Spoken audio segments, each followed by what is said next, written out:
I was convinced that there was no way to live a completely happy life.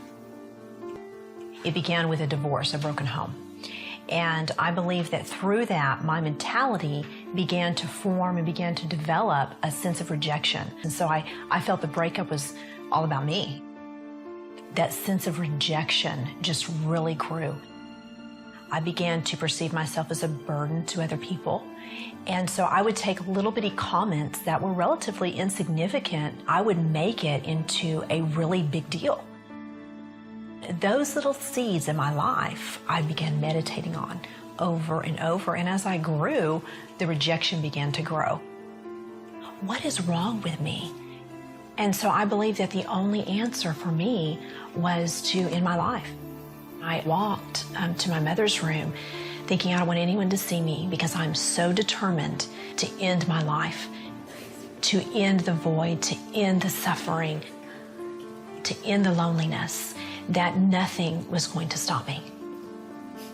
I began crying out and I began screaming out to God, God, forgive me. And the gun went off.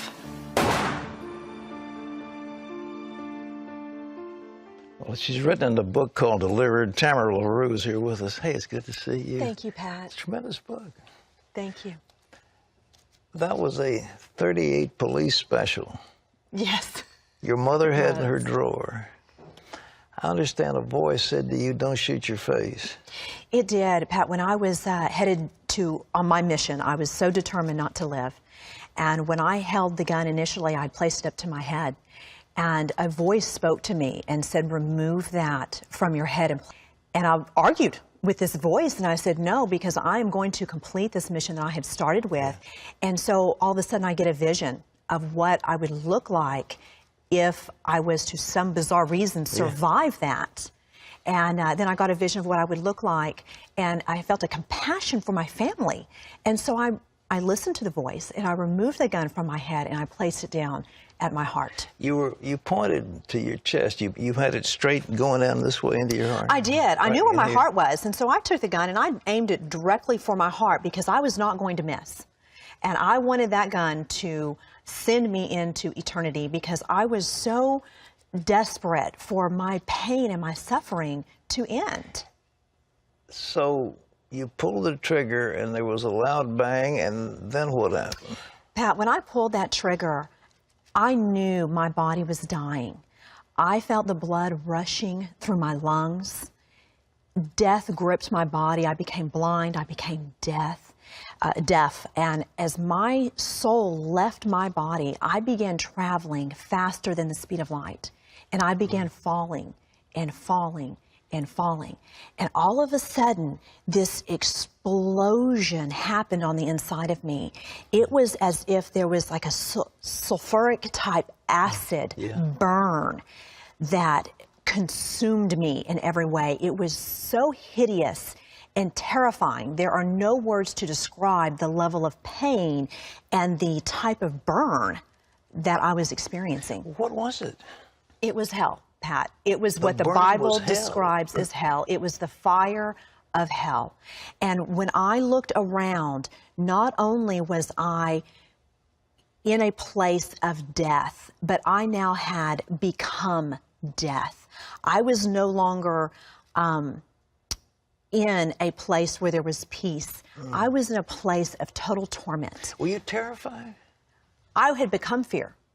Oh, you've become fear. I had become a being of fear. You know, the Bible describes that death is the absence of God. Yeah, yeah.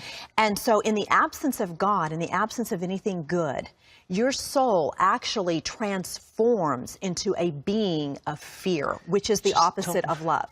So my being, my person, turned into a being of fear, a being of pain, a being in total isolation. There wasn't anybody else around you. Pat, I could look out and I could see thousands, millions of people that were all around me.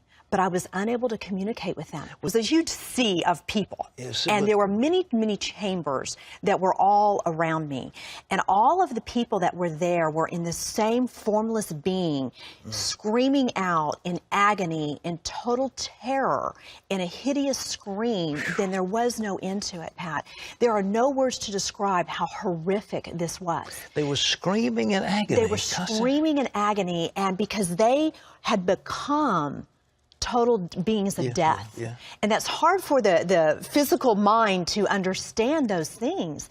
But when I would look at it, I remember looking at an individual, particularly, and they were as close to me as you are. And when I saw them, Pat, I knew everything about them. I knew every sin they had committed. I knew my knowledge about their life was completely full. I knew everything they had done wrong. I knew their thoughts. I knew their emotions. I knew the will. I knew everything I could think upon. My wisdom was in its fullness. It was like a Harvard degree instantly, you know, but it didn't matter. It didn't matter. In that hideous state of a burning torment, the only knowledge that mattered was that Jesus Christ was Lord. And here I am in this state of agony, indescribable agony, and the only thing that mattered was that I never surrendered to the lordship of Jesus Christ. Was this like regret in your mind as part of that fear? Absolutely regret. There was so much regret and shame and guilt that I had believed a lie and that I had believed the deceit. And when I looked out across the lake, across the heavens, I could see the entire universe, Pat. And it was like the earth was magnified.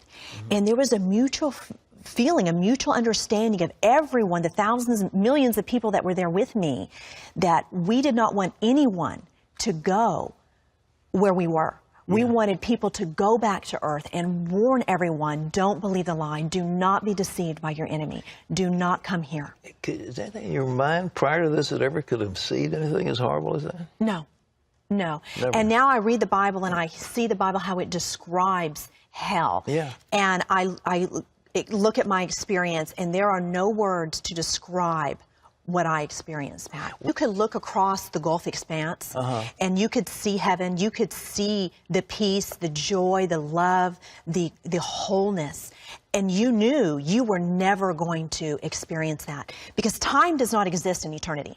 Time does not exist at all. And the only thing you can do is hope that no one else will come where you are. It's the most horrible prospect when you think of it. I mean, human mind can't conceive of anything as absolutely awful as that. You cannot. The human mind cannot, in our physical state, cannot understand spiritual things at all. But you know, Pat, what is so amazing is God's love was so incredible that before I actually shot myself, I cried out to God to forgive me.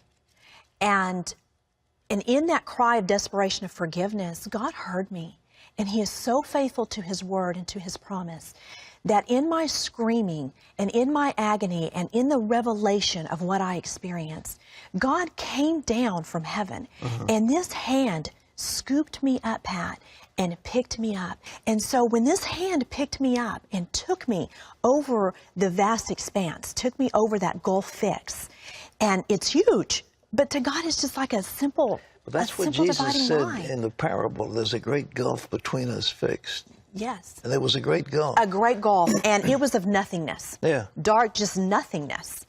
And when I went over that, and I entered into God's presence, Pat, now, you can't describe God's presence either, but it was love. And I had now left a place of death and torment and darkness. And now I had entered into a place of love and light.